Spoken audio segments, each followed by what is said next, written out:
the Qatar Foundation supports a number of Arabic teacher councils throughout the country, in addition to ours, which is the DC area Arabic Teachers Council. And of course, all of those many teacher councils have their own workshops. So you can check those out if you visit the Qatar Foundation's website. You'll see lots more additional interesting workshops that you can participate in. And we're super excited to have with us here today Dr. Cassandra Glynn. She is an associate professor of education at Concordia College, Moorhead, Minnesota, where she teaches methods courses for pre-service and in-service teachers. She also serves as director of the Master of Education in World Language Instruction, which is in partnership with Concordia Language Villages. She is co-author of the book Words and Actions, Teaching Languages Through the Lens of Social Justice, which is of course what she'll be speaking to us about today. If anybody has any questions, be sure you can send me a message through the chat box, which I'll be monitoring throughout the workshop. I'll let Cassandra, Dr. Glynn, go over the details of today's workshop and let us know what the format is. She'll be doing some breakout groups, and I'm recording this session also, and it'll be available to view through GW's Arabic Teacher Council website in a few weeks. So thank you very much, and I'll turn it over to Dr. Glynn. Thank you. Hi, everybody. Cassie is fine, so please just call me Cassie. And I'm very happy to be here with all of you today and appreciate the invitation and your time on a Saturday morning. Well, morning, I guess, still my time, afternoon, depending on where you're at. And we will be doing some breakouts. I designed it to be interactive. I don't want to sit here and just talk at you for 2.5 hours. I'd like to also hear and see some of your ideas and let you have opportunities to process some ideas and share with each other. And so I created a collaborative document for us to use throughout our time together. That way you can keep it and you can see everybody's ideas. And we also have a Jamboard that we're going to be using. I don't know if some of you are using Jamboard these days. It seems very popular in our current context of doing lots of online teaching. So, so we'll be using that a little bit to think through the social justice standards and give you an opportunity to play with some ideas with each other. And I will be totally upfront with you and tell you that I don't have a ton of great Arabic examples, and I wish I did. And I know we have at least one teacher here of Hindi as well, and I don't have as many examples as I would like to. So so this is a great opportunity, and I have had an opportunity to work quite a bit with Arabic teachers in the past, but still haven't gathered those great examples. So so I see this as a chance to learn from you as well. And Pam and Beth and I love to get new ideas from teachers at all different levels and of all different languages. And so, you know, if you start to create some things on your own, or you have a really great unit that is really committed to some of these goals of social justice education that you would want to share with me, I would love that. So, so, you know, please stay in contact too after this workshop and share ideas with me and things that you're creating. That would be fantastic. Pam and Beth and I would love that.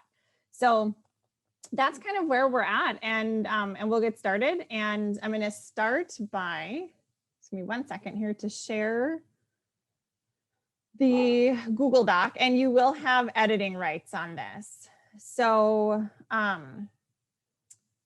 so I'll have you grab the link in the chat, and I see some of you are putting some information in here about where you work and what you teach. That's great. And here is the link to the shared Google Doc. So, so go ahead and grab that link, and everybody can open that. And then we can get started, and I'll share some slides here. Just need to toggle over. Zoom is not great when you have multiple things open sometimes for being able to share. Drives me a little bit crazy. And are there any questions that you want to ask before we get started? Anything about kind of how we're planning our time together?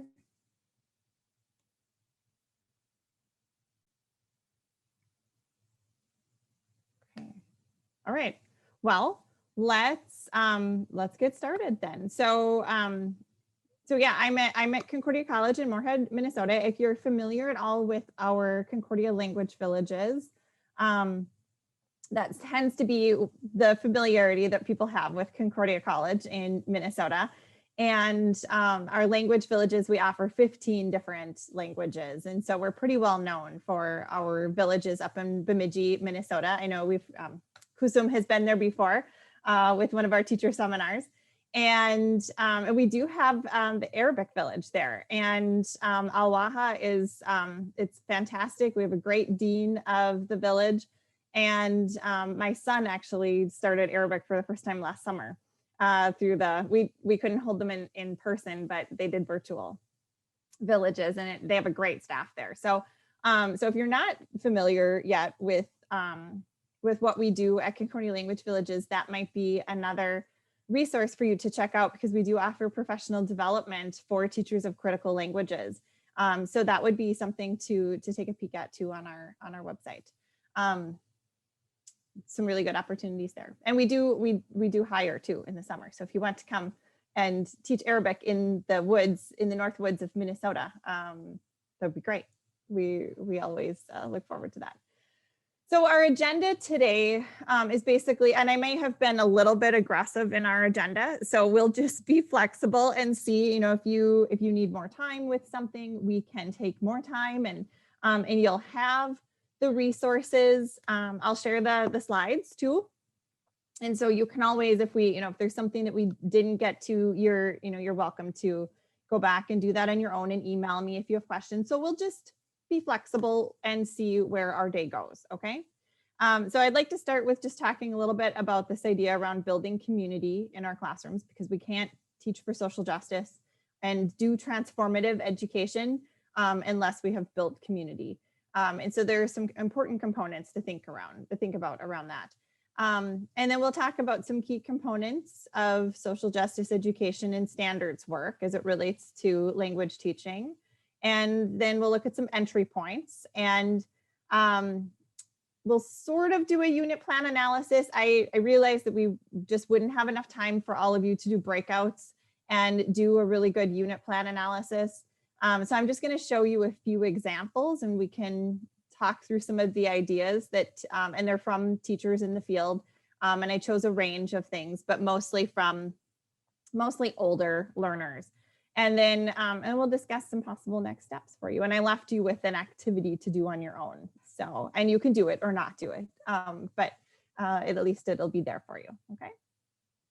So I always like to just start by saying that a lot of the activities and the ideas and things that we'll talk about today, they're not just coming from me, they're also from my co-authors, Pam Wesley at the University of Iowa and Beth Wassel at Rowan University.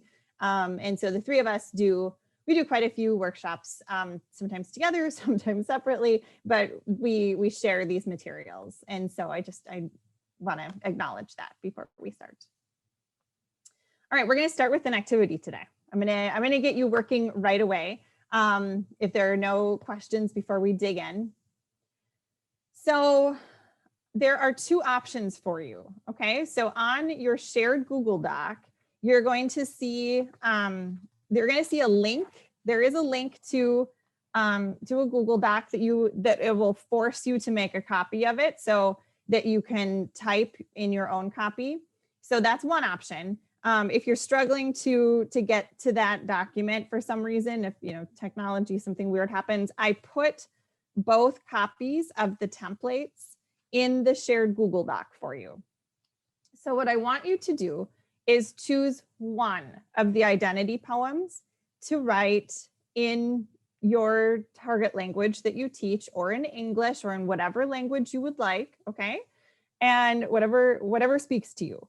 And I want you to just play around with it and see what you think. So just we're going to take 5 minutes, and there are two options here. One is based on George Ella Lyon's poem. It's a fairly well-known poem called Where I'm From, and a lot of instructors have adapted this poem to all sorts of different contexts, and it's very popular in English language classrooms in the US. A lot of times teachers at the high school level will use this with the students to help the students kind of explore their own identities and where they're from. But it adapts really nicely to world language classrooms as well. So there's that option. And then there's an option that comes from the Words and Actions book that Pam and Beth and I put in there as another option. And that one has a template to it. And you'll see it again on that shared doc or on that forced copy and with that link. And that one is called Life and Poetry. So, and then you just follow what it says. It says, what others see when they look at me. You're going to describe that in 3 to 5 words. 3 adjectives that describe me. Go on the next line. So this one's a little bit simpler, but you play around with one of the 2, okay? I'm going to set a timer for 5 minutes and have you just write and think, and then we're going to deconstruct this and talk a little bit more about it. All right. I'll check and see if there are any questions. Oh, the shared Google Doc link is in the chat. I'm going to share it again. There you go. As you come in, it doesn't show the history of the discussion sometimes. There we go. Okay. So go ahead and click on that. And I'm just going to set a timer and we'll just work silently for 5 minutes and think. Okay.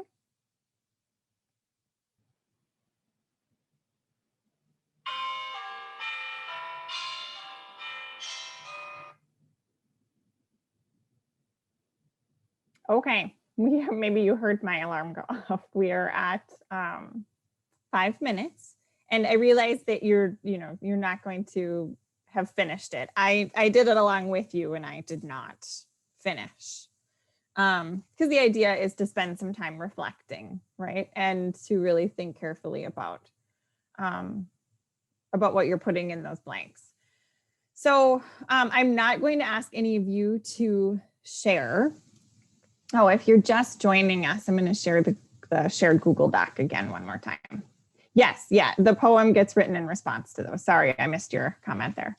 I'll share a snippet of mine. And so you can kind of, and I wrote mine in English, and so you can kind of get a sense of what it may sound like for other people as well. So I did the George Ella Lyons poem, and I only got the first 6 lines done. So I am from shag carpet in the living room, from flocked trees and croomkaka at Christmas. I am from a home prone to anger and yelling and learning to step carefully to keep peace. I am from a large garden whose pea shoots provided afternoon snacks. So, and I would keep going until I got to the end, right? And so what we find with these identity poems is that they can be really powerful for our learners, and we can adapt them. But I wanted to ask you some questions and kind of deconstruct this with you. So can you think of ways that you may adapt these poems to younger learners or novice learners, or perhaps even to more advanced learners? Can you think of ways to adapt to this poem to different levels? How do activities around identity connect to social justice education? And this last question, I think, is really important. Do we ask students to share their poems, and do we even ask them to share them privately with us? I think people have different perspectives on that, and I've been thinking more and more about that one and the privilege that goes with being able to potentially to feel like you can share. So so I just want to open it up for a few minutes. What do you think? And you are welcome to write in the chat, or you can unmute yourselves and share.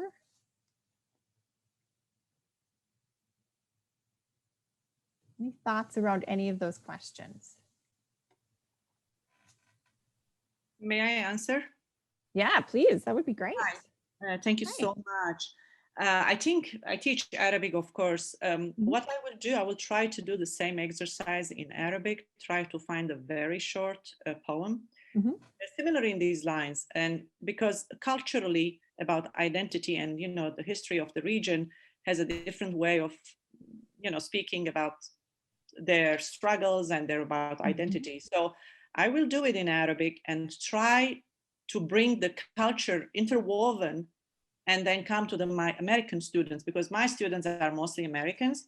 So do it in the target language and use the same technique, which is very meaningful what you have done. I really appreciate what you have done here, but just try to find the realia, which is authentic, and do the same. It's a great idea what you're doing. Thank you so much. I love that. Thank you. Yeah, that's a great idea. You can totally adapt it to make it more authentic and to fit with some of the historical and cultural pieces that you alluded to. Absolutely, I like that.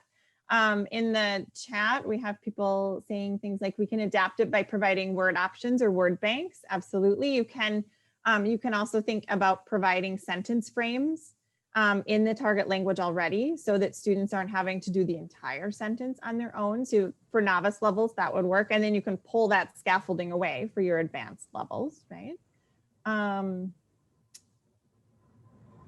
And then, yeah, if students are from similar socioeconomic backgrounds, sharing poems from another classroom in a different anonymous neighborhood might be illuminating for students. Yeah, absolutely. That's a really nice idea. Good. Any other thoughts around this idea of sharing? What do we do there? I've had teachers with some pretty strong ideas around this one, so it's really gotten me to think about it more and more. When I was doing it, when I was writing my own adjectives in the fill in the gap, I was like pretty surprised, because it was like I was like walking in my past, and I was like thinking about myself, and I don't mind sharing. Like if I'm the student, I don't mind sharing, but then it will open up lots of discussion after that. So I was thinking, like, if I'm doing it, it's not a lot of work, like as a student, because it's just like I have a framework. I have to just think and then fill the gap, and then start talking about things. So I felt it's really great exercise for novice and intermediate students. Great. Thanks, Kusum. Yeah. Other ideas on that, other perspectives around this idea of sharing? Another thing that I will do is that, for example, since the Arab world has so many countries, and according to our literature, poetry, for example, if you take a poem from Mahmoud Darwish, which he has spoken about his identity in his poem, and then coming, let's say, to Adab al-Mahjar in the turn of the 19th century, you can compare in a very short paragraphs about how the historical aspect has changed, or social aspect of the Arab writers and their struggles, and the political or socio-economical parallels perhaps between the turn of the 20th century and the 21st century. So there is a lot. Of course, this is an intermediate level. Sure, yeah. You can do.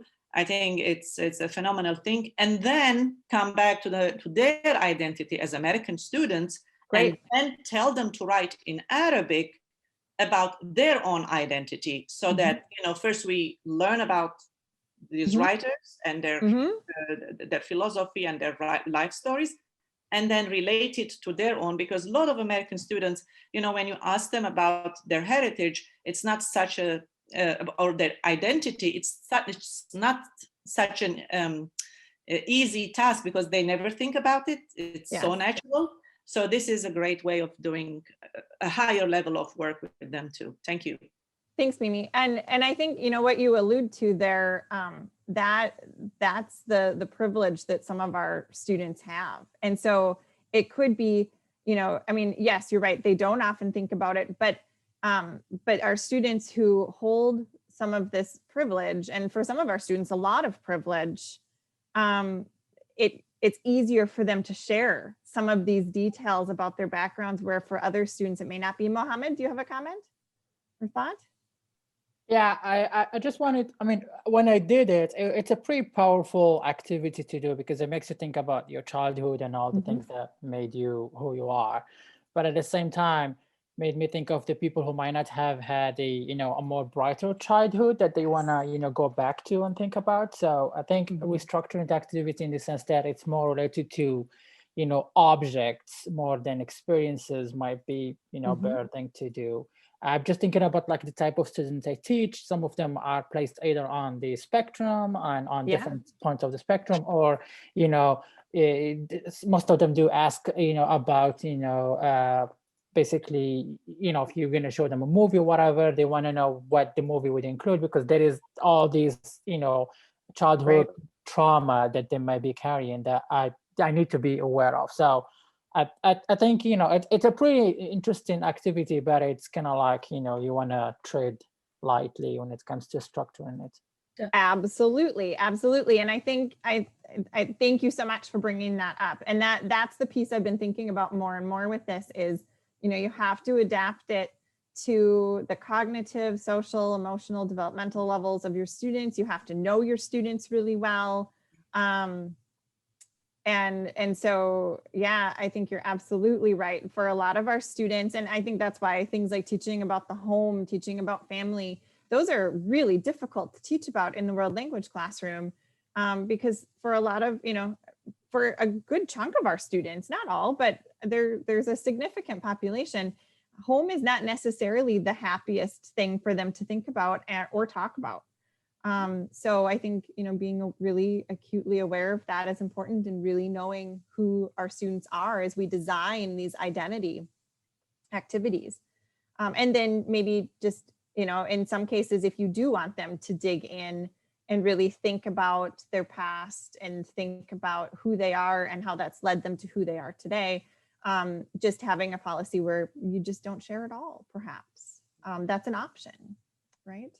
I do want to keep moving. So maybe those of you who have your hands raised, maybe you could add some of your ideas to the chat, and then we'll see, as we keep moving, perhaps your comments too will, you'll find ways that you can share those with others in the Zoom rooms and things like that, but definitely add them to the chat. Those are great. So, I do like to start with identity when I work with teachers in workshops, and if you look at my list here, I carry a lot of privilege. And, and I think some people wonder why, we have both, Pam, Beth, and I, as 3 white women with PhDs doing this work. I think people wonder sometimes, how we came to that. And I've actually worked in this area for a number of years now. And this is having taught diverse groups of students in the past and seeing how so many of our students have been excluded from world language for one reason or another, seeing the racism that we have in our schools. It's made me really passionate about what I can do, and using my identity to be able to work for change in our field and in schools. And as I train new teachers, I work with all pre-service teachers and teach our, a lot of these things that we're talking about today: culturally responsive teaching, culturally sustaining pedagogy, social justice education. I have an opportunity then to do that with students and try to enact change in our schools. But I like to start with myself and think about where I'm coming from and recognize the privilege that I have. And so that's part of the reason that I like to start with that identity piece and looking inward first and helping our students to do that as well. Because a big part of social justice education is that action component, which we'll look at with one of the frameworks. And so they have to understand who they are in order to be able to understand how they can take action in their own communities and beyond. So just a few things about building a transformative classroom. I want you to think about capitalizing on your students' unique perspectives, their frames of reference, and really allowing them options. And so, a little bit of, Mohammed was getting at this idea of, for some students, digging into their childhood may not be the best option for them. And so maybe you provide multiple versions of the poem, or you adapt the poem in a way that is going to make the most sense for the majority of your students, but giving them some freedom and options in their learning and demonstration of understanding can make a huge difference. And that is a huge component of social justice education, is that piece of letting students demonstrate what they understand and recognizing that our students bring a lot to the table We're not the only experts in our room. In the room, our students are experts too in a lot of different topics and in a lot of different ways. So really capitalizing on that. And that gets at this idea of avoiding that banking model of education. Social justice education is built on critical pedagogy. So if you've read any of Paulo Freire's work, that idea, the social justice education came out of the critical pedagogy movement. And the idea really was that teachers needed to view students as experts, as thinking human beings that are capable of incredible thought, of critical thinking, of engaging in their communities, being empowered. That idea of empowerment is really important. And so, not just filling our students with information, but really walking alongside them in the learning process and having reciprocal learning. There's as much, I think all teachers know we can learn as much from our students as they can from us. But setting up your classroom in a way that really allows for that, not just saying that. We know that that's true. I learn new things from my students every day, right? But you have to really think intentionally about how you're setting up your classroom to actually make that happen, and how you're designing your activities, how you're designing your syllabus to make that happen if you teach at the post-secondary level. And so really helping students to develop those critical thinking skills and be agents of their own learning. That's where that empowerment comes in. And we do know, from research that students are most responsive to tasks and projects that are real, that come from student interests, that emerge from their own experiences, and not material that's transmitted to them without acknowledging or even tapping into their own expertise and experience. So, we have research to back that up. And I want to throw another idea at you that I really like. I've been experimenting with this more and more over the last few years and trying to get my own pre-service teachers to think about how they're doing this with students. So our typical model in the classroom, which we use in world language, we use it in all different content areas, is this idea of I, we, you, as we model in the classroom. So, I'll do it, now let's do it together, and now you do it, right? That's a typical way that we model. But there's actually this really great book called Teaching College, and it's a fantastic book by Norman Eng, and has actually caused me to flip my syllabi totally on their head. And it's just, he talks a lot about like the importance of really talking to students in the syllabus, using the syllabus to get students really excited about your classroom. And so I've completely redesigned them. They look very, very different than they used to when I began teaching at the college level. And, he talks about in our classrooms, even at the college level, making this shift to you, y'all, we. So you do it. Let's see what you already know about this topic. You do it. Let's see what happens. And then y'all do it. So now get into groups and share what you've come up with, and to see if you can co-construct this knowledge together in your small groups with each other, with fellow classmates. And now let's bring it back to the whole classroom. Now let's talk about it with everybody. And that's the point then that you as the instructor can chime in and kind of help to move them in the right direction and help to co-construct again with your students. And that really is that idea of walking alongside them in the learning process and having that reciprocal learning taking place between you as the instructor or teacher and the students. And so like I said, I've been playing with that more and more and really enjoying it, because I keep seeing my students come up with ideas that I hadn't necessarily thought of. And, and then they share those ideas with each other first, and then we bring it back and everybody benefits from that. And so thinking about opportunities that you might have to really shift that hierarchy to you, y'all, we, rather than watch me do it as the expert, and now let's do it together, and now you can do it on your own. Sometimes that's still appropriate, right? But I think if we step back and we look at our curriculum, I think we can find places where a you, y'all, we model really does shift the hierarchy of our classroom and could be really powerful in particular situations. So I just want to throw that at you as something to think about and some questions to ask yourself. You know, how could I shift that hierarchy? What role would that put students in then? And then what might be the benefits of doing this in my classroom? Are there some challenges that I could anticipate? How could I overcome those challenges if I move to a you, y'all, we model in certain cases, in certain parts of my curriculum? And so really it's this idea of then shifting students to being the knowers too, and not just you. Mimi, do you have a question? I have a question about the challenge, about what you're saying. Is it okay to share, or we wait till the end? Of course. No, please feel free. That's fine.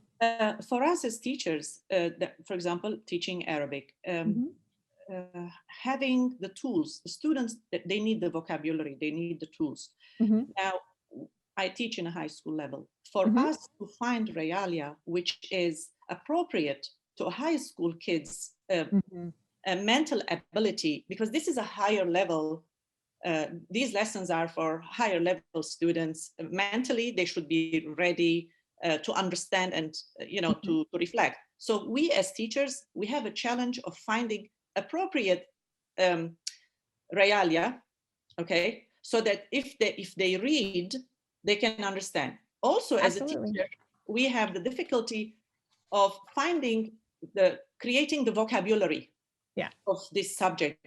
It's not easy. So once we can have those two as teachers, then we can do what you're saying, which is very effective. But I just wanted to throw in our difficulty in a high school level. That's all. Thank you. Absolutely. No, I agree with you. And that's where, you know, really thinking through, like, what could the challenges be to this ahead of time? And then thinking about how could I scaffold that? Do I give students a handout with gambits and some language to help scaffold some of their ideas? And, you know, really for us as language teachers, you're right. They need the language in order to be able to do the content. And so, you know, making sure that we've scaffolded that part of it, and then letting them, and then seeing what they can come up with the content. And then that's where you could start to co-construct. Absolutely. I think that's absolutely spot on. Maybe one more comment. I see that there are two people who raised hands here. Why is that not showing me though? Just chime in. Yes, Louis Small. Good. Funds of knowledge. Yeah, absolutely. Good. Yeah, Louis Small has really great research around funds of knowledge. That would be something else to dig into. Does anybody else want to comment on this? I see a few people have hands up. Let me see here. Mahmoud, or let's see who else does. Marwa, either of you? Yeah, so I just want to comment on, hi everyone first.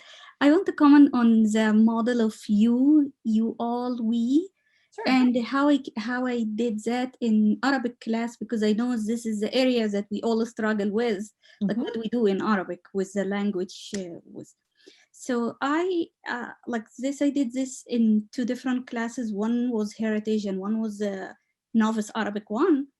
And what I did it with the vocabulary. So I asked the student at the beginning of the unit, this is our unit, and I went over the learning targets, have them rate themselves how far they know. And then we want, as a class, to create our vocabulary list. Awesome. So first I asked each one of them to have a formative writing. The unit was about food, for example. Whatever you know, just write, make a list of what the food you like and try to spell it in Arabic, like pizza in Arabic. So that was you, everyone do it. Then they share it, and then I put them in group. They create their list. I put, okay, you do the fruits, you do this, and has a song. So they search the YouTube and found the Arabic song. They learn from it the vocabulary, and they wrote it in Arabic and English with a picture. I asked them to put a picture also, or drawing if they want to draw. And then we shared it in class.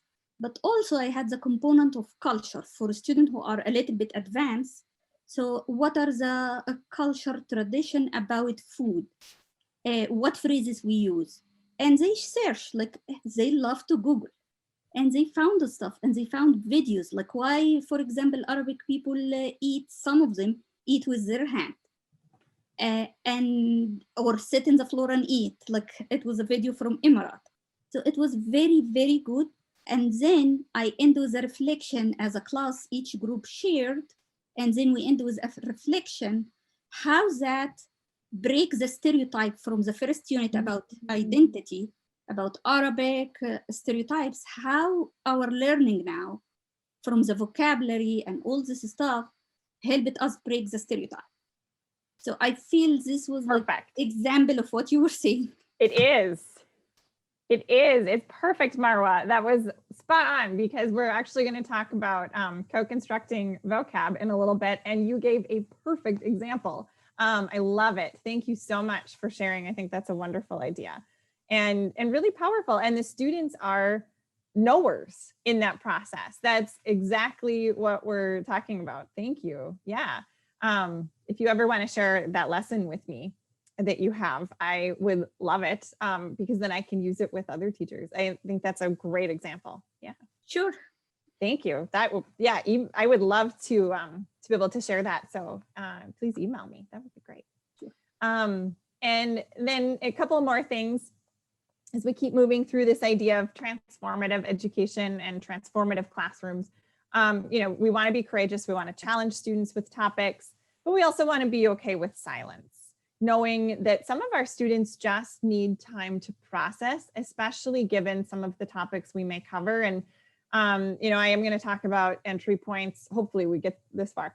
Entry points with current events. But, if we think about even current events of last week at the Capitol, there have been so many current events over the last few years that we can think about that for some of our students are traumatic and painful, and it causes them to feel shock in some cases, and they bring that into the classroom. And so it is very important to think about ways that we can address these current events, and we can even we'll talk about situating it within even the international community. And so situating some of these current events within the Arab world as well, to help students process them. But we have to know that we're going to have students who may not be ready to share. They may not be ready to speak about it.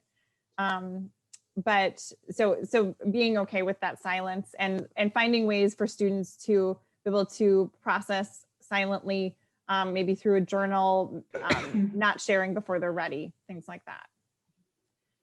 All right, so I'm going to define social justice education, and then we're going to look at a couple frameworks, and then I'm going to get you brainstorming a little bit. Okay, we're going to do 2 brainstorming sessions in Zoom rooms, and I think when I put you into groups, I think I'll just leave you in the same group so that you have a chance to work with the same people and kind of keep your ideas going. All right, so it's really important, as we are talking about teaching for and about social justice, that we understand what it looks, sounds, and feels like in our classrooms. And so this is the definition. I love Sonia Nieto. She's one of my favorite scholars and authors. And we really like this definition. And on the surface, it seems obvious: a philosophy, an approach, and actions that embody treating all people with fairness, respect, dignity, and generosity. And so it seems simple, seems like a very simple definition. But when you start to really think about it as a teacher, what does that mean exactly? What does it mean to treat all people with fairness? What does that look like, sound like, feel like? What does respect mean in the classroom? What does it mean to treat all people with dignity? What does that look like, sound like, feel like? That's complex, that idea of dignity and generosity. And so as we start to pick this apart, it's using this as a framework and a way of thinking about how we set things up in our classroom. It's actually much more complex than it seems on the surface. And so I like to just share this particular definition with you, and then think about how we're getting at this through the way that we build our community, the way that we build relationships, the way that we set up even rules and expectations in our classroom. So our whole approach to our students, and then beyond that, the content. And the way we engage with families of our students if we're working at that K through 12 level. Okay. So we like to use this particular framework for thinking about the 5 components that have to be in what we do if we are going to say that we are doing social justice education. And Heather Hackman is not a language educator, but this framework works no matter what content you're teaching.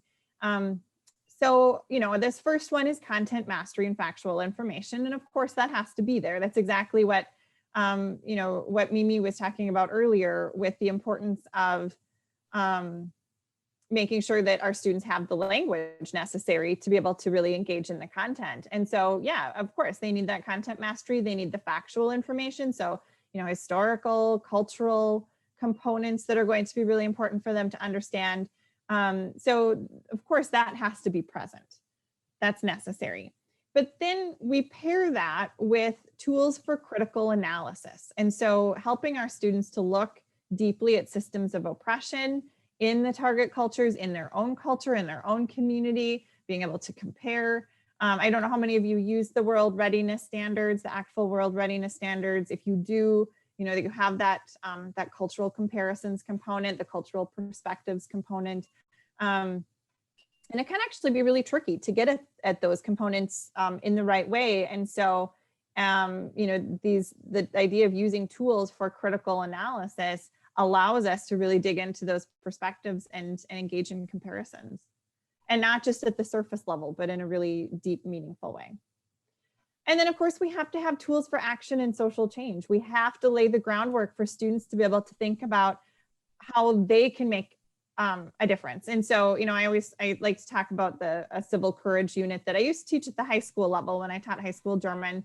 And then I've taught it at the college level, at the intermediate level. And so, it's not that I'm leading my students in these projects of action. That may be possible at certain points. I know, like at Duke University, my colleague Joan there, they do some really great community health projects, and that's a huge component of the curriculum for their Spanish program. And I believe that Arabic is involved in that program as well, in working in community health and getting the students out into the community. And so that's, that is a place where they do engage in action with the students. But that's not always feasible, and that's not always possible. And so, for example, in the civil courage unit that I teach, we talk a lot about, well, what if you see this happen? What steps would you take? How would you engage in civil courage if you saw X, Y, and Z take place? There was actually a really good, I'd have to see if I can find it again. I didn't link that one into this PowerPoint, but there was a really interesting image of a woman sitting on public transportation wearing a hijab, and it was in multiple languages. You could find it in Spanish, in German, in French, in English. I know for sure those 4 languages. And what it did is it showed this woman being harassed on this public transportation. And it went through steps of what you can do if you see somebody being harassed. And, one of the options was go sit down next to that person on the public transportation and just start conversation so that they know that they're not alone, right? And even talking, so that was one of the images that I used with my students. And so we talked about, what are some simple steps that you can take if you see somebody treated in a way that's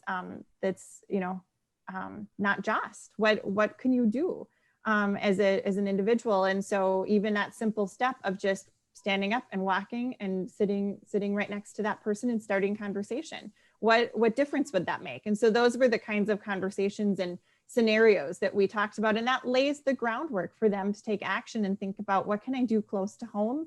What can I do in other contexts? And so thinking about that piece and how you're building that into the curriculum. And then you need time for the tools for personal reflection. So how are students engaging with the content, how are they making sense of it? What, you know, in what way are their opinions being formed? How are their opinions perhaps changing from the beginning of the unit until the end? And so, you know, personal reflections along the way can be really helpful for students to be able to see that growth and for you to see their growth. And oftentimes, you know, that will come in the form of journals. And sometimes, depending on the level of the student, those journals could even take place in their first language. So you could think about that, or in their heritage language, because sometimes it's easier to engage in that personal reflection in your heritage language. And then, of course, tying all of this together is exactly what we were talking about, is that community piece, that building community, those multicultural group dynamics, and how we're creating a space where students feel safe to share with each other, where they feel affirmed, where they feel empowered, where they trust us as the instructor, where they know that we're going to treat them with fairness and dignity and respect, and generosity. They know that those are components of our classroom. And so that's, you know, that's going to tie all of that together and allow us to do what we want to do. Okay. So I'm just going to kind of move past this. You know, a lot of these ideas are tied together. Some of you may have read more about intercultural competence, intercultural citizenship. Manuela Wagner does a lot of work around intercultural citizenship. You know, and thinking about how we help our students to become good citizens of the world and of their communities. And oftentimes those are those action pieces. So I'm not going to do a lot with the World Readiness Standards, because I know at the post-secondary level, sometimes people use them, sometimes they don't. At the University of Minnesota, they don't. They just focus on the social justice standards, for example, that we're going to take a look at. And so, but I do want to talk about the 3 Ps, that standard, this idea of products, practices, and perspectives. And you've probably seen this framework before. We talk a lot about these 3 Ps and the iceberg model, where, you know, you can see the things that are really visible at the top, but digging below the surface into those perspectives, those underlying values, the things that are not so visible in culture, that takes a little bit more work on our part, on the students' part. So we like to think about, so if we're thinking about the 3 Ps through a lens of social justice, we talk about thinking about the products as issues that focus on access to and relationships with tangible and intangible resources. So for example, you know, we've had some teachers in workshops that come from districts where they focused on water for an entire year. All of their units focused on water, the resource of water. And it's fascinating, and they go all different directions with it. And actually that works in a lot of different target languages, because that is a product that affects people in so many different target cultures. And so, you know, that's something you could think about, that relationship with tangible and intangible resources. And then practices. So what are social justice issues that arise from how people interact? Some of those practices that we think about in different target cultures. And, you know, for example, I have a Russian instructor in our master's program, and, you know, she developed a unit around discrimination and around how Russians believe that only white Russian-born Russians should live there. And there is a lot of discrimination. And so that's a human rights issue, and that's a practice that's pretty prevalent in Russian culture. And so that was what she wanted to draw students' attention to. Mimi, do you have a question? Yes, I was going to say that because of the influx of refugees and forced migrants all over the world, it was very important for American students to see how these people came. So when it came to the 3 Ps, like what untangible things, it was their traditions and their religion, for example, they brought it. When it's practices, you know, you're coming, and the products, some people came only with their clothes. Absolutely. And nothing else. So, and then you can show them in the museum. If you go to in Michigan, okay, you could see. So it's very interesting for American students when they're doing their community service, because we do have refugees from the Arab world in Connecticut, for example, And when they meet, and this is the time that it's so meaningful to see all these three Ps, how they fit in this social justice situation. Thank you. I just wanted to share this. No, thank you. That's a great example. Thank you. I love that. And then that last piece is the perspectives, social justice issues that stem from attitudes and values. And so that example I gave of Stevie's example, which actually you're going to look at later when we look at some unit examples on her, her unit on discrimination. You'll see that really those practices and those perspectives around discrimination, those are tied closely together, right? So what I want to do is give you a chance to just process and talk with some other people. So I'm going to put you into breakout rooms, and you'll see on the shared Google Doc, task 2, highlighted in green for you, because I'm a K through 12 teacher at heart, so I highlight stuff. It says brainstorming practices and perspectives related to topics of social justice. And so you'll see that there are different boxes there for each group. And so your group number where you're going to do your brainstorming on the Google Doc is going to correspond with your Zoom room. So if you're in Zoom room 1, you're going to be group 1, and that's where you're going to put your brainstorming on the shared Google Doc. And then the really nice thing is then you'll be able to see everybody's later. You can go back to this Google Doc and maybe somebody's thought of a product that you think, oh, that would be really interesting. I could take that another direction. So I like the idea of being able to collaborate in one place with everybody, but give you a chance to just talk a little bit, okay? So I'm going to create Zoom rooms. Let me just make sure there are no, oh, bye, Susan. Thanks for coming for a little bit. Okay, I'm going to create breakout rooms. Let's see. So let's do 5 breakout rooms. So we'll have mostly groups of 3 and 1 group of 4. I'm just going to assign it automatically and we'll see what happens.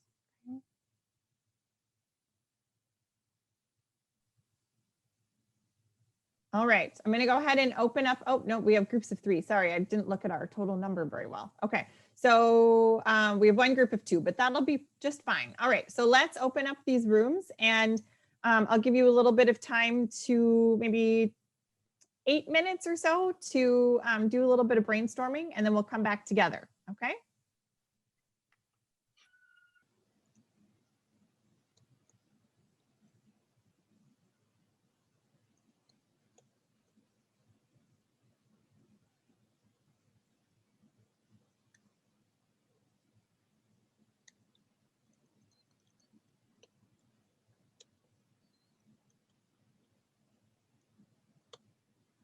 I like this idea from group 5 around Black Lives Matter in the Arab world. That's great.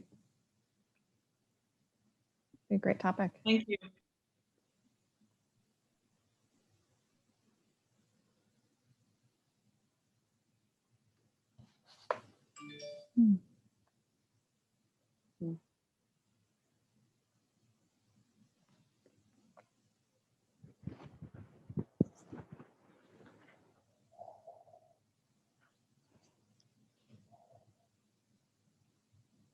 Okay, I believe we are all back for the most part. So great job on the document. I think you have a really nice start on some ideas. I like this idea of perception of beauty in regard to race and gender colorism. That could be really, really powerful. I like the idea of, I caught part of your conversation, group 3, as you were talking about using a story and using that as a jumping off point as a product and then building from there. I think that's a great idea too. And then group 5 has a product of, looking at Black Lives Matter, skin coloration, cosmetic products, clothes, hair straightening. That's a big topic to talk about that could also be really powerful and have really nice connections to US culture or students' own experiences and perspectives. So I think that that's really great too. And then you can tie that into Islamophobia and race, ethnicity, white supremacy. Those are great. So I think that's a good start. So I would encourage you to, if you want to keep brainstorming on there, if you think of something that you think would be really nice for other people to see on the shared Google Doc, don't hesitate to keep adding to it. That Google Doc is yours. I promise I'm not going to delete it. So it'll stay open for you, okay? So let's take a look at social justice standards now. And I'm going to put you into groups again for a little bit of brainstorming around this and give you a break at the same time. We're going to combine these two together. So there are 4 domains. I don't know how many of you have looked at the Teaching Tolerance social justice standards, but they are really great. We wrote the first edition of the book in 2014, and then these standards came out in 2016. So then when we wrote the second edition, and that was published in 2018, we were able to use these social justice standards, and these provide just a wonderful framework for being really intentional about how we dig into these topics with students. And the standards themselves will provide nice jumping off points. And so you have some good ideas generated now that you can build off of for our Jamboard activity and just keep going with this brainstorming. So we have these 4 domains of identity, diversity, justice, and action. And I want to just show you one example of each. And there are 5 standards under each of these 4 domains. And so you end up with 20 key standards overall. And then if you are a K through 12 teacher, they do have benchmarks for various grade levels as well. And so when you go to the document and you go to the Teaching Tolerance website, you'll be able to see those benchmarks as well. But I think even just these 20 provide a really wonderful jumping off point. And these are the ones that we typically will use with teachers and just tell them that these benchmarks do exist. So one of the identity standards is students will recognize traits of the dominant culture, their home culture, and other cultures, and understand how they negotiate their own identity in multiple spaces. Well, this is a goal of world language education too. This is part of what we do, is we're helping students to negotiate the language and the culture and figure out, again, how they fit into this language and culture and how they make sense of it and compare with their own cultural backgrounds.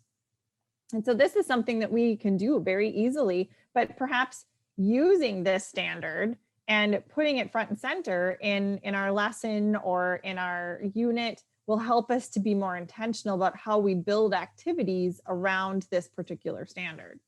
The diversity standard, one of them, students will develop language and knowledge to accurately and respectfully describe how people, including themselves, are both similar to and different from each other and others in their identity group.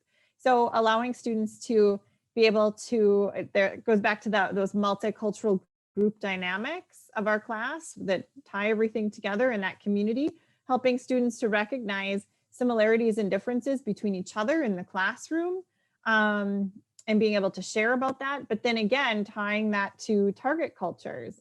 And, and if you have opportunities for students to engage, like at Concordia, we use Talk Abroad and some programs like that, where our students are communicating with other students in the target culture or a target culture and using the language to communicate with each other. That's an opportunity to get at this diversity standard, doing things like that. But even just within your own classroom space, that can help them to start to recognize the importance of diversity. And then one of the justice standards, students will recognize stereotypes and relate to people as individuals rather than representatives of groups. Well, as language teachers, we do a lot of dispelling of stereotypes. There are a lot of stereotypes that not so much our heritage learners as much as our non-native speakers of the language.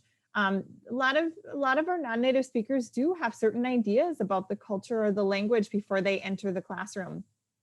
And so some of our work as language teachers definitely has to do with stereotypes and disrupting those.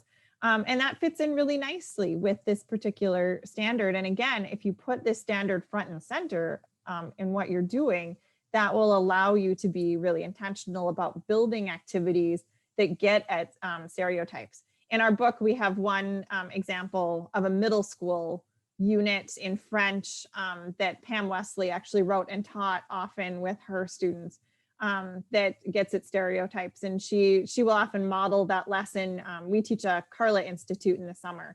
for a week. And actually it'll be online this year. But she will model that lesson and talk about the importance of stereotypes as social justice education and really disrupting those for students. So that can be a really helpful standard. And then we have that action standard. So again, that action piece is present. And students will then recognize their own responsibility to stand up to exclusion, prejudice, and injustice. And, you know, I talked a little bit about Manuela Wagner's work around intercultural citizenship. She wrote a wonderful book that Factual published a couple of years ago. And that is intercultural citizenship. That is getting at that idea of how do we help our students as language learners to become good citizens of their own communities and beyond. That should be one of our main goals in world language education. And that's really where our field is pushing, is to focus more on social justice education, to focus more on intercultural citizenship. And so those action standards can be really helpful in thinking about pieces that we can strengthen in our own curriculum.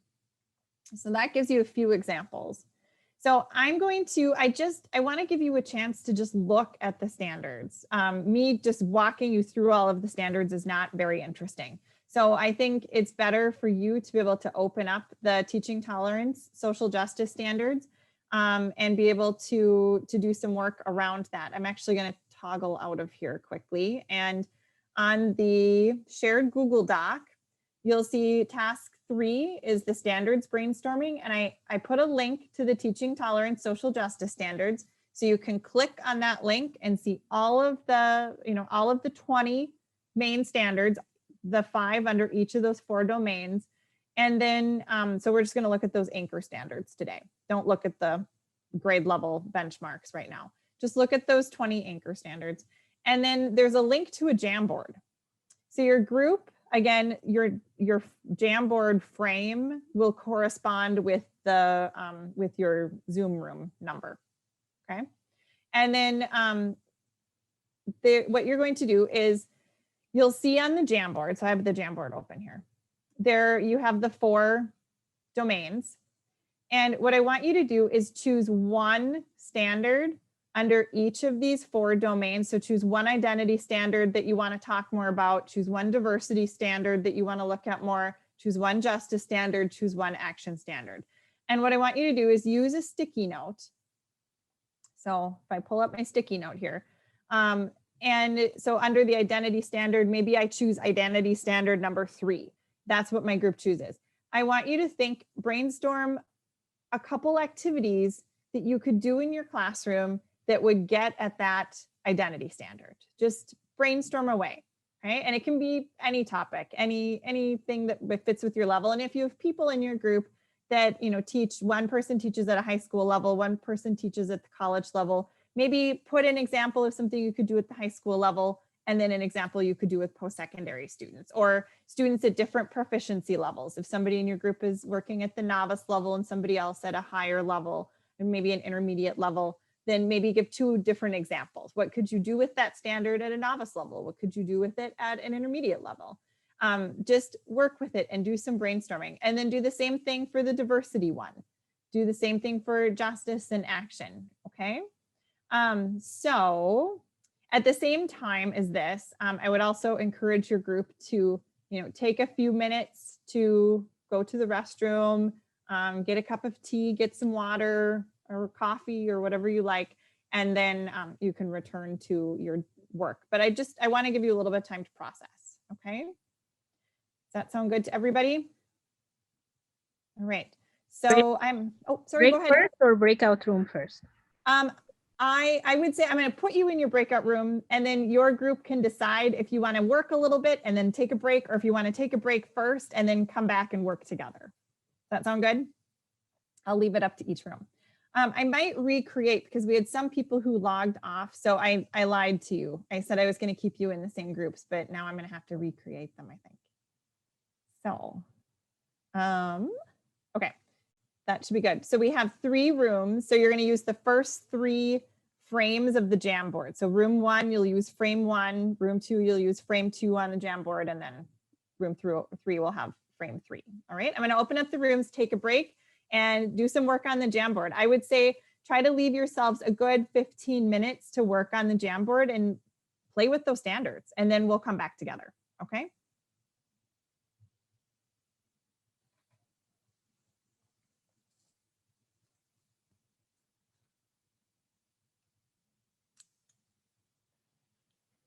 Welcome back.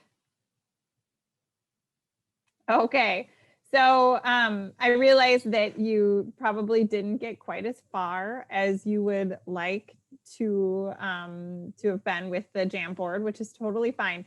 Again, I'm not going to delete that Jamboard, and so I would encourage you. And there are more frames to it, so you could even go and use one of those frames individually and pull up the social justice standards and do some brainstorming on your own. You can add frames. You're all editors on that Jamboard, so you can add additional frames.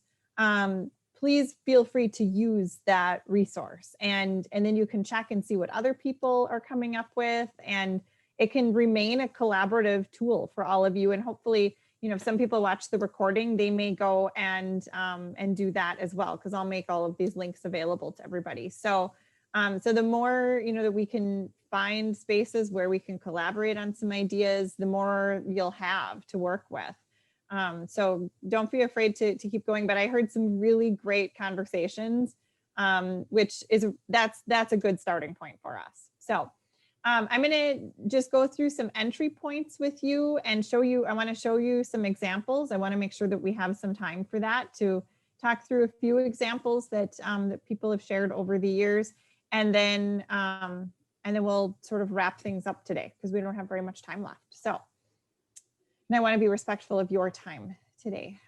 So, you know, I always talk about with our entry points, one place to start is to just sit down with the texts that you use. And by texts, I mean, you know, authentic texts that you use, authentic literature, could be films, it could be short videos that you use. Look at if you use an actual textbook, look at your textbook, look at images that you use, any of those texts, right? And just step back and examine the themes. What kind of themes come to the surface that you feel like, maybe I could do something more with that, especially as you're looking at those social justice standards. If you use a textbook, look at those cultural blurbs. I call them blurbs because they're not very long. So they really are just blurbs about culture. And oftentimes we need to do more with those. I'm going to show you a couple examples. Unfortunately, my examples are in German, because it's coming from the textbook that I've used for teaching college. And then look at those vocabulary lists. And then look at the learning activities that you already have. How could you adapt those? How could you transform those a little bit? Or if you use a textbook, look at the learning activities that your textbook suggests. Sometimes that will provide an entry point. You know, there's been, in my textbook, there have been a couple of videos, for example, like one actually about, that was very controversial. There's a video that they suggest showing that played on German television, encouraging Germans to have more children. And most of the children featured in this video were white. And so that's where it became controversial, because there was this message of, we need our white Germans to produce more children. And it was pulled off the air, but my textbook didn't talk about any of that. So then, and the learning activity that they had there was very much at the surface level and did not dig below the surface into the underlying messages of this video, that by doing some simple research, I could see what different people had said. And I even found a message board with, you know, people responding about the video from different perspectives. And they were, you know, short kind of social media type responses. And so, you know, I could take that learning activity and I could really dig into that. So oftentimes, if we just step back from our texts, we find some really interesting points. So I'm going to just show you this example. And again, I'm using a German example. I'm really sorry. But hopefully it'll spark some ideas for you. But this is about, it's in German, it's in the textbook, and it's all about coffee houses in Vienna. which are very culturally significant. Coffee houses have a certain tradition to them.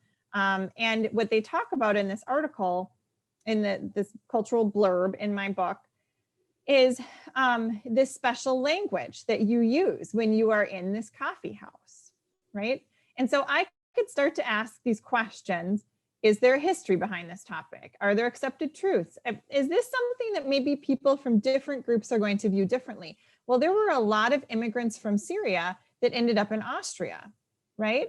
Well, if we look at this picture, is this a place, and I can ask my students questions about this image, what are people wearing? What socioeconomic status might this situate people in? Would everybody feel comfortable going to this coffee house? Would our recent Syrian refugees feel comfortable sitting in this coffee house? Would they feel welcome, right? Would they know this special language? What happens when we use a special language? Does that exclude people, right? Because language can be inclusive, but it can also exclude people, can be used in multiple ways. And so I can start to ask all sorts of questions. And actually this is from the first level textbook. This is really for level 112 of German at the college level. So, these are more novice level students.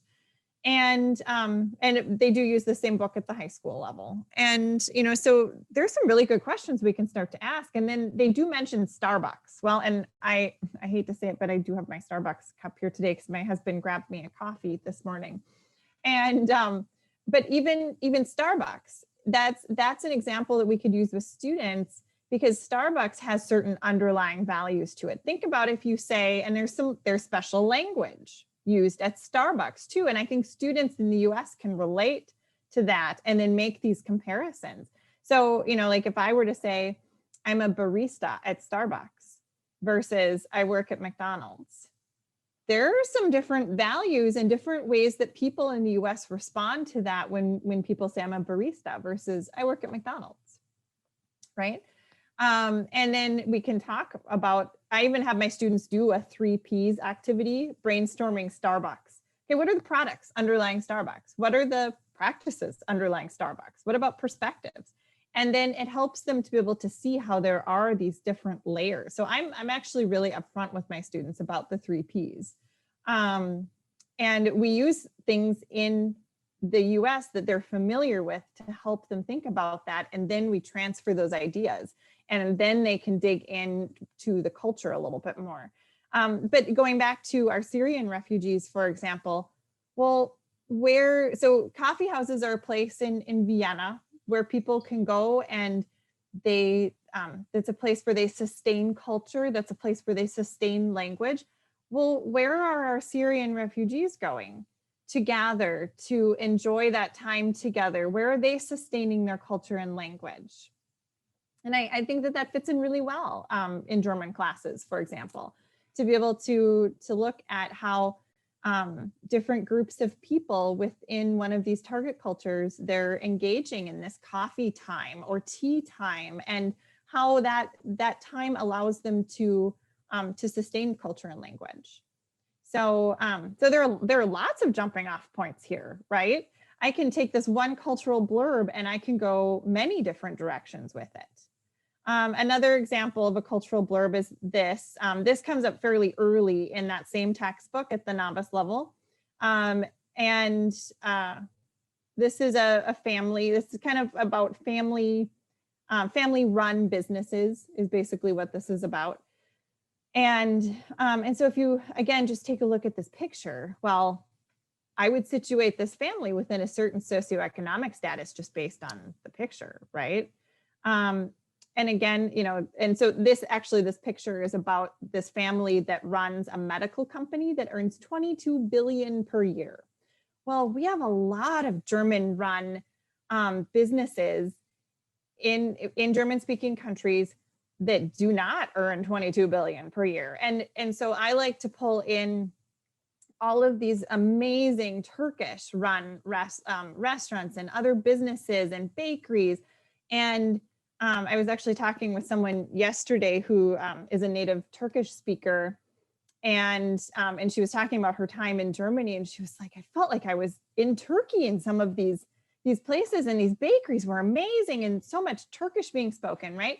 But these businesses help again to sustain culture and language of Turkish Germans. And that's really important for students to understand. It's not just these family-owned businesses like BMW, this medical company, and then this smaller company of baby products that's mentioned in this cultural blurb.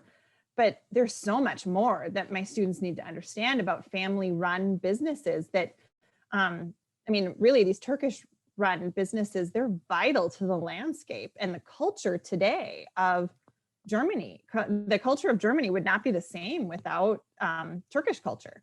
It's so intertwined. And that's one of my favorite things to do when I go to Germany, is to spend time in these Turkish businesses. So that's, these are the different directions that we can go, right? And so we want to differentiate between culture, and we want to differentiate between, of course, we're going to have just really good culture lessons, and that's okay too. But I think we need to differentiate between what's a really good culture lesson and what's a good social justice lesson situated within culture. So our culture lessons tend to focus on the 4 F's: foods, fairs, folklore, facts. And we can shift those to focus on also more complex aspects of the culture. Now I can't remember which group I was in when we were talking about this.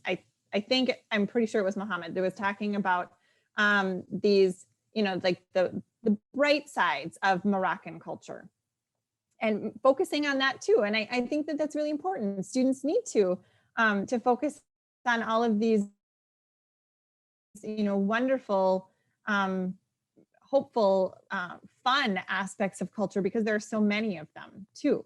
But we can have a balance, and we can also shift to more complex aspects of culture. And social justice lessons situated within culture. I think it's really important to remember that we can't always be showcasing issues of issues and problems. Yes, there are some issues and problems, but we also see a lot of people advocating for different movements in their country, a lot of people engaging in action, a lot of people working to make their country better in different ways. And we see that in the Arab world, we see that in India, we see that in the US, we see that everywhere, right? So I think it's really important that we not just showcase issues, because our students who are not necessarily heritage learners, but are non-native speakers, sometimes will start to feel sorry for groups of people, and we don't want that. Mahmoud, do you have a question?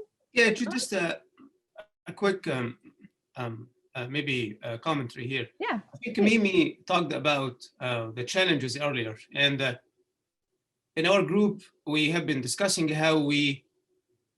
what kind of an approach we should adopt to bring all of this in. Mm-hmm. And we opened the discussion about translanguaging, because it seems to be what could bring us as teachers into this, and reading the work by Ophelia Garcia and Lei Wei, and this kind of line of work that brings these juggling or moving around the linguistic resources that our learners bring to the class. But this brings us to another challenge, which is how we should change teacher ideologies in how Arabic should be taught. If we are zooming in about Arabic, given that classical dichotomies about standard Arabic and dialects, and these very dominant notions about standard Arabic as the target language of the class, how much space can be given to English? How much space can be given to Spanish? How should we bring this dialogue, or open this dialogue with our Arabic teachers? We know different programs have different ideologies even of how Arabic should be taught. So I think we need to move forward and open the discussion, the dialogue about how we should do this. How can we build the resources to do this, given the multi-dialectal nature of Arabic? Thank you so much for bringing that up. And I do think, with Spanish, with Arabic, with some other languages that have, French even, that has multiple dialects, there tends to be this idea of the right dialect to be taught in classes. And we don't talk enough in world language teaching about translanguaging. We've been talking about translanguaging for years in English language classes, and the importance of that, but it's just beginning to be more of a conversation in world language education, and even at the national level with Factual, that's a topic that we're starting to talk about more and more.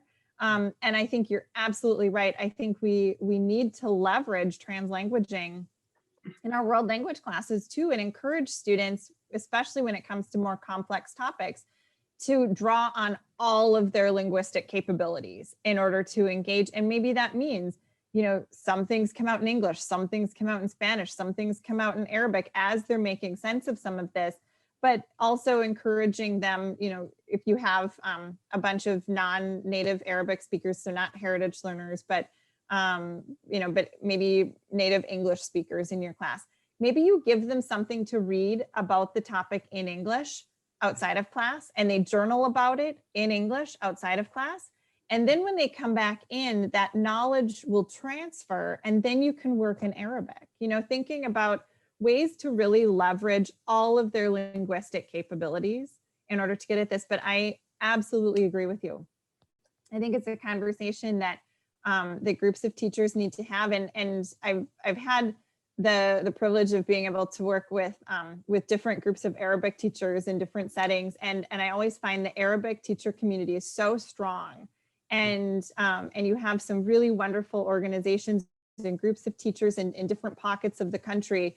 And so I really would, I would encourage you to start these conversations about, about moving between different dialects and recognizing the importance of a variety of dialects and using translanguaging. And I think especially with heritage learners, dialects become really important to discuss. We talk about that a lot in Spanish, but absolutely it's important to Arabic too. So Perhaps, thank you. it's kind of, there is more tolerance, I think, in terms of Arabic dialects nowadays. I think Good. our field is changing in interesting directions. And we published a couple of pieces of this, and there may be more room for translanguaging in the heritage or with the heritage language communities. When you get into Arabic as a second language, the picture here is more complex, because we still have these ideologies where you have only 1 or 2 heritage language learners within a highly dominated class by second language learners. But I do agree that the discussion has to be brought forward into the teacher ideological becoming, how the ideologies could change over time. And the best way to do this is to test it, how to test translanguaging as an approach that can really influence proficiency and intercultural competence. Absolutely. And you said that you have some publications on this. We do. We have 2 so far. We published one with the heritage, that's with Routledge, and we published one recently now in press with the intercultural competence, where we really promote for translanguaging as an approach that goes beyond the linguistic competence of students. If you are bringing in the space of opening voices, this will indirectly influence the intercultural competence component in our classes. Yes. But it's it's a long journey, how we take this to the field. It is. Would you do me a huge favor and share the name of your current publication? Sure. And then I'll put the link here now. Yeah. Thank you.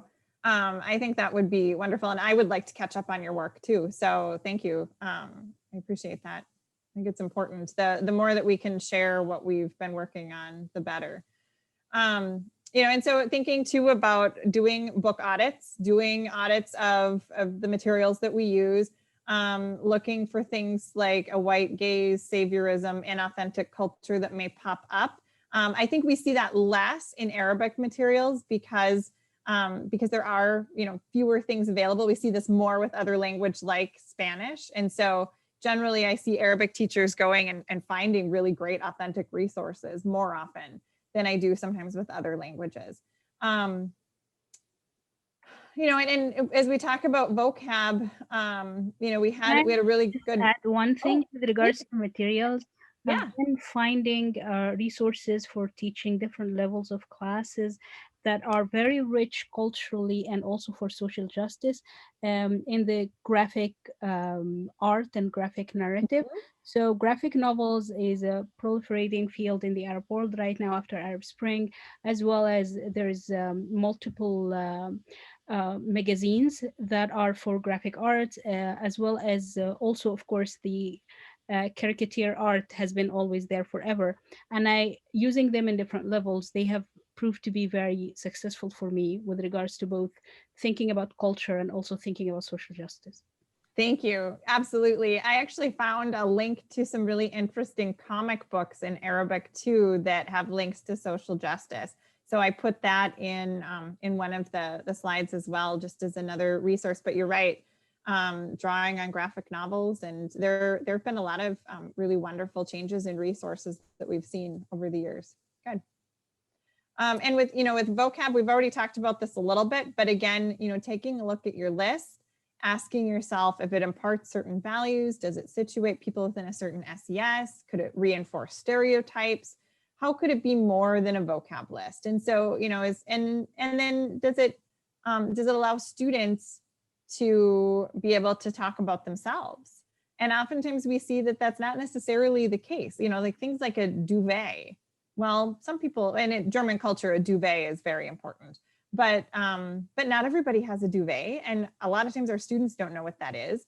And even if we look at the picture, well, not everybody's home looks like this. Not everybody's home has all of these things. And so thinking about how our vocab could provide a jumping off point, and as we talked about earlier, co-constructing the vocab with the students. Are there opportunities for that even at the novice level? I've seen even elementary level teachers do really cool things co-constructing vocab in the target language with their students side by side, so that the students put forth vocabulary that's important to them, exactly as we were talking about earlier. And this is an intermediate list. Again, I'm sorry, it's in Spanish. But I thought that, and this comes from an intermediate level textbook, but I thought that the vocab is really interesting. Things like censorship, effort, ethnicity, goal, standard of living, refugee, universal suffrage. There's some really interesting vocabulary here that could provide a good jumping off point. And then you can start to ask yourself, how might people from different viewpoints and experiences think about things or experience these things differently? So if we, take even censorship, people in different socioeconomic status might experience censorship in different ways. And we think about different cultures that have different hierarchies, and people are censored in various ways based on where they fall in the hierarchy. The way, effort is viewed for certain groups of people.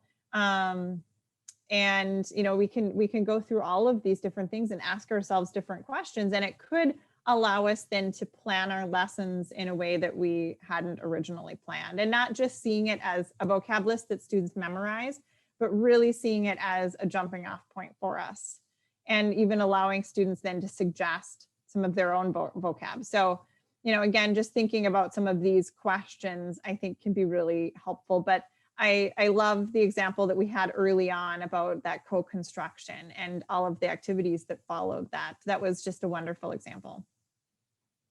And things like professions. Take something like professions.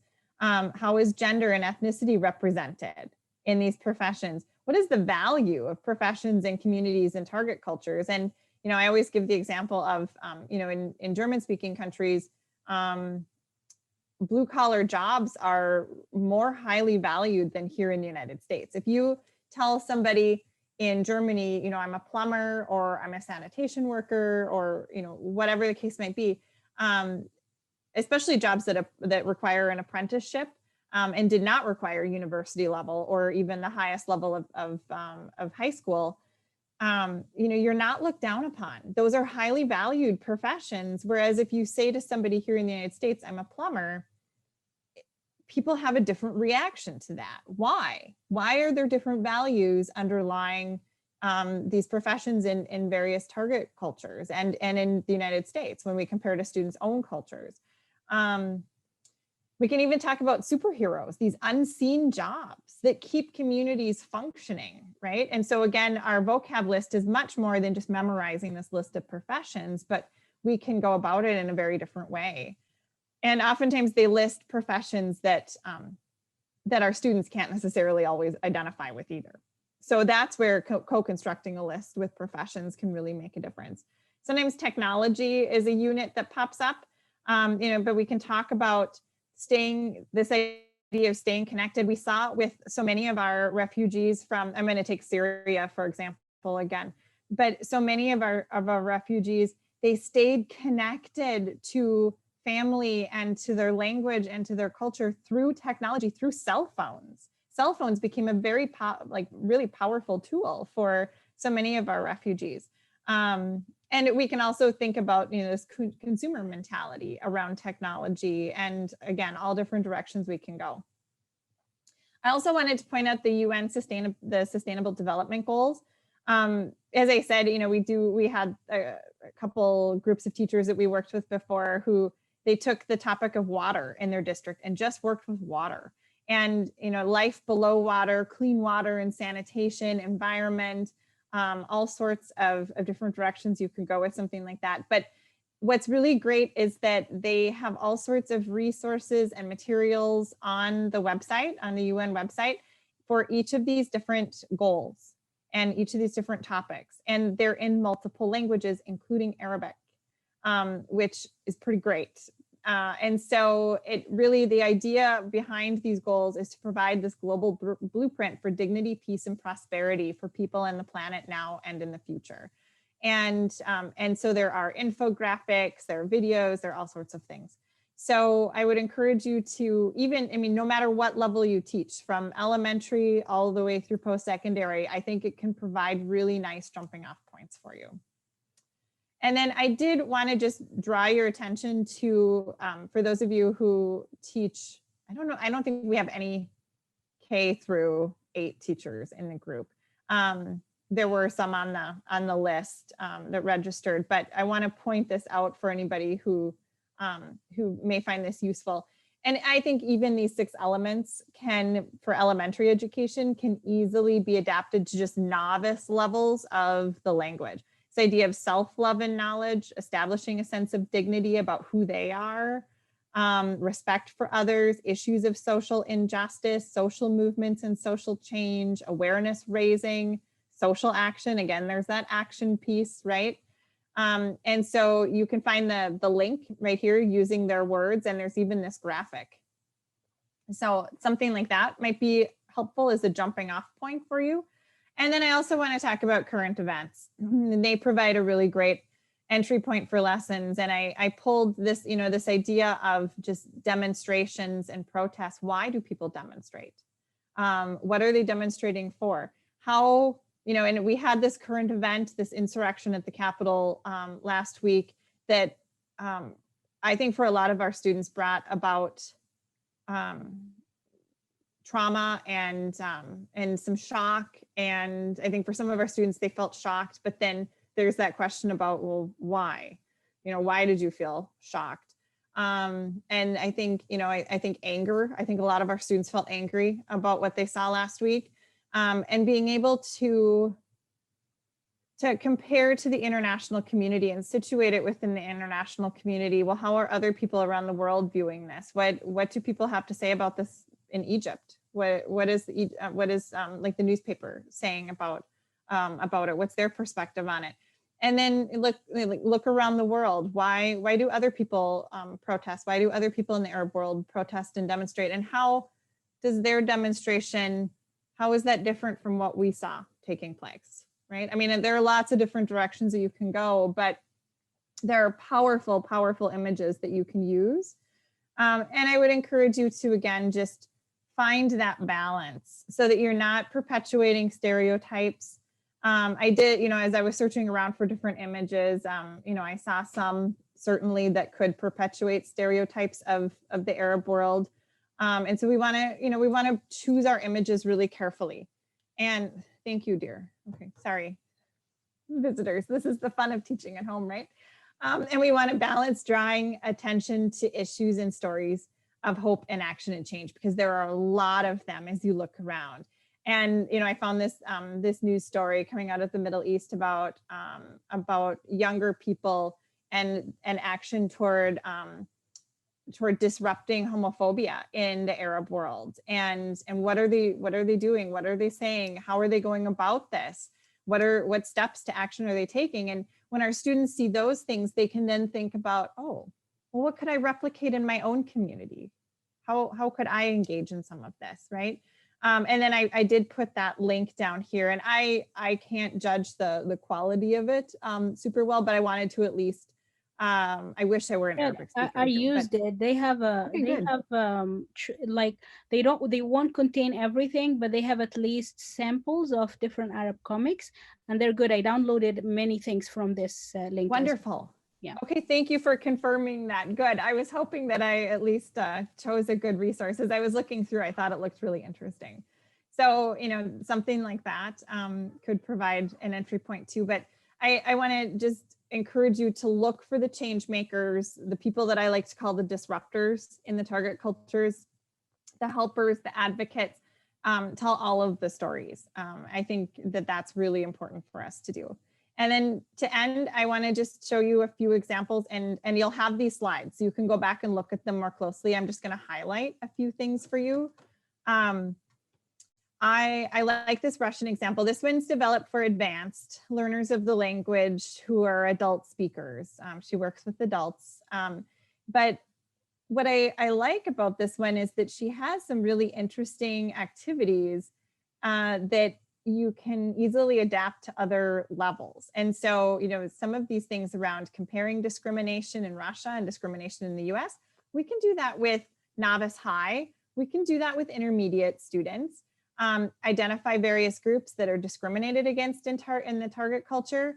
We can do that with lower levels of the language, just more scaffolded than what Stevie would be doing, right? And then I like some of I put the cultures part here, so you can see how she's thinking about practices to perspectives. Oops, sorry about that.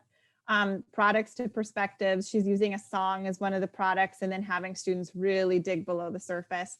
The social justice standards are here, so you can see how she's putting those front and center and thinking about how to develop activities around that.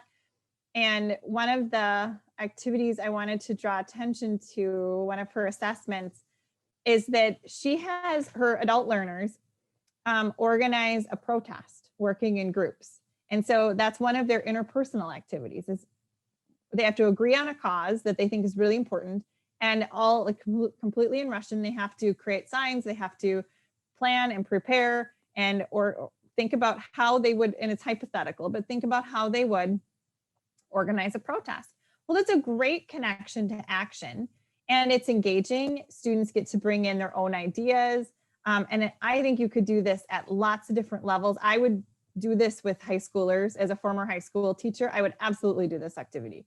You could do it with, secondary, post-secondary students at a variety of proficiency levels. I don't think this is necessarily an advanced proficiency level task, especially because you could put it into steps for the students and really scaffold it. That you could brainstorm language and vocab together that you would use. I mean, they could be really powerful. So I wanted to draw your attention to that because I like that one. This one is about identity, and it is a Spanish unit, and at the novice high level, I believe. Oh, no, novice mid level. So you can see her essential questions that she's asking, enduring understandings that she's hoping that the students get at. You can see, students are creating all about me presentations, presenting their projects in small groups. So she teaches high school. So maybe this gives you some ideas, but you could easily adapt this to more novice level, post-secondary. End of the unit reflection. I like that idea of having that that goes back to that personal reflection piece on that framework as we think about components of social justice. And then this last one is an Arabic one. Asma put a really nice Arabic unit together about what does it mean to be a refugee? How can refugees, new countries help them to resettle and feel welcome? So you can see her social justice takeaway understandings, her language objectives, how she's bringing the content and language together. And so, when I give you the link to these slides, please feel free to go back through these and look at them more closely. There's some really good ideas. So the next steps that I want to leave you with, just some things to think about. The NECTful webinar series has been really wonderful. There's been a nice variety of guest speakers, and they have all of the recorded webinars on their website. So I would, recommend, some of you are in NECTful. That might be something else to check out if you haven't. Stacy Johnson is a great person to follow. LJ Randolph is a great person to follow on Twitter. Ujo Anya is a wonderful person to follow. Dory. This is a great book that came out with Reagan and Osborne. They've written other books too on social justice and education. This is their newest. I've been discussing the Nice White Parents podcast a lot with teachers. It's a great podcast, and there actually are some really interesting links to world language. And then, you could think about decolonizing foreign language education. That's also a really interesting book. Mahmoud shared his link to a publication, check that out. Just keep reading, keep following people. And the activity that your last task on your shared Google Doc is to read these examples that I left you with. And so there's this wonderful chapter from Bill Ayers, and this was my favorite book from last summer, Teaching When the World is on Fire. Great short chapters, and just gave me a lot to think about in working with teachers. And I like this idea of thinking about what I want to commit to as an educator and writing down my commitments and posting them, where I'm going to look at them every single day when I'm in the classroom or when I leave the classroom. And then I reflect on them daily. Did I meet my commitments? Where did I fall short? Where do I need to shore things up tomorrow? Where can I do better? And so Bill Ayers gives some examples, and I put this on your shared Google Doc. So, thinking about things like viewing our students as three-dimensional human beings, wherever racism resides, we resist. And that's a big commitment in the classroom. And so, how am I going to do that with students? And so those are some examples. And then he suggests writing your own commitments and posting those, and then see what happens when you reflect on those on a regular basis. So that's just a task I left you with to think about, and you can do it or not do it. But I think it could be really powerful. I've heard from teachers who have done it that they like it. It makes them think on a daily basis. And then if you want to do more, Pam and Beth and I teach this Carla Institute every summer. And this summer it's going to be online, and it was online last summer too, and we had a great time. And we had teachers of Arabic. We had at the post-secondary level, actually we had 3 Arabic professors at the post-secondary level. We have teachers at the elementary level, and so we differentiate for each of the different proficiency levels and age levels. And we had a great week, and so we're meeting online for a whole week, if you have any interest in that. Otherwise, you could also check out some of the other seminars. There's a great one for heritage learners. If you have a lot of heritage learners, I would check out Carla. Everything's online this summer. And if you want to, as you wrap things up today, on the shared Google Doc, you can leave me some thoughts. Tell me a good takeaway that you had, something that you think you're going to try. It's helpful for me to get some feedback too, because I do work with teachers so much. So I'm always interested in knowing an aha moment that you had, or something you're going to move forward with, or a question that's still lingering. If you want to be in contact about anything, please email me. I did ask some of you for lessons. If you want to share some lessons with me, things you've written, things you've put together, I would love any of it. And I really do genuinely mean that. And I do look at it. And you can follow me on Twitter. I haven't been super active the last month or so. I've been taking a little bit of a break, but stay in contact. I would love to stay in contact with all of you, and just really appreciate your time. And it was great to hear your conversations, and take care. I hope you have a great weekend.